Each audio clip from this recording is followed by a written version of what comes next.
Hello and welcome to this video on the Kupo open-ended flag kits.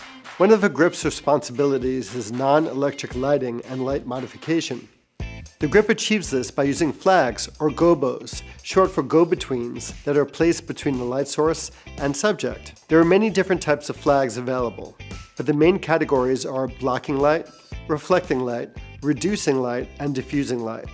Open-ended scrims have a metal frame with one side open to prevent or reduce the shadows caused by the frame itself. The frame is painted matte black to prevent unwanted reflections and features a 3/8" pin for easy mounting in grip heads and grip arms, as they are most commonly mounted on C-stand kits. Let's check out the different types of fabrics to see what they do. We'll start with our solid or black flag. The solid blocks light entirely. The bobbinet material reduces light with very little diffusion, if any. The single nets reduce the exposure by about half a stop. The double nets reduce the exposure by about a full stop. The black net reduces light without any ambient bounce, while the white net introduces some ambient bounce or a slight diffusion. Lastly, the silks are used as diffusers. They spread and soften the light to varying degrees. The artificial silk reduces your light output by about 1.5 stops and offers medium diffusion, while the quarter silk reduces your exposure by about half a stop and gives you a light diffusion. The kits consist of a single and double black net, a single and double white net, an artificial silk, and a quarter stop silk that come in a rugged, light-controlled carry bag that features a zipper closure and a carry handle for easy storage and transportation. The kits come in the two most popular sizes, 18 by 24 inches and 24 by 36 inches. Let's use a few scrims in a live demo to show you light control in action. We'll use a specular bright light source, such as this nanlite Forza, in a confined space with a few subjects. Let's discuss our 3 issues first, and then we'll solve them one by one using our open-ended scrims. Since the light is a small point source, it creates hard specular light with defined shadows. Also, because of our small space, our key light is placed close to one of our subjects, which creates a rapid fall-off of exposure from the subject closest to the key light to the subject furthest away. Lastly, because our space is confined, we are getting a lot of bounce fill from the white walls. We want to keep a nice ratio without too much fill for some dramatic lighting. First, we'll address the specular or hard light issue with well-defined shadows. The specularity of a light source is defined by the size of the light source compared to the size of the subject. The larger the light source is, and the closer it is to the subject, the smoother the transition will be from light to shadow, creating a soft light that hides many flaws. A large light fills in the shadows from many angles. Even though the sun is about 1,000,000 times larger than the Earth, it's 93 million miles away, so the only light striking the Earth is direct, creating hard shadows.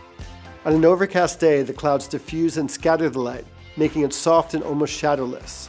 To soften the light, we'll project a small point source of our light source, which is about 3 inches in diameter, through a 24 by 36 artificial silk, now making the effective sizes of our light source 24 by 36 inches. Watch as I move the silk in front of the light source. Notice how much better the image looks already? If you look at the setup, you notice the flag is as close as possible to our subject, just out of the camera frame, for the softest light possible. Now we'll deal with the fall-off problem. Why does fall-off exist? Simply, it's because of the change of distance between the light source and the different subjects. As you may already know, due to the inverse square law, every time you double your distance, you lose 2 stops, leaving you with just 1/4 the amount of light. So in this instance, since the silk is only a couple of feet from the subject on the right, by the time we get to the last dude or dudette on the left, that's about 6 feet away, you've already lost about 3 stops of light, or only 1/9 of the light from the silk reaches him or her. The last person is 3 times the distance at 6 feet than the closest person at 2 feet away from the light source. Again, the sun is 93 million miles away, so if you moved a few feet or a few thousand miles closer to the sun produces no fall-off whatsoever, since that change in distance is insignificant in comparison to the 3 times distance increase from the light source to subject in our example.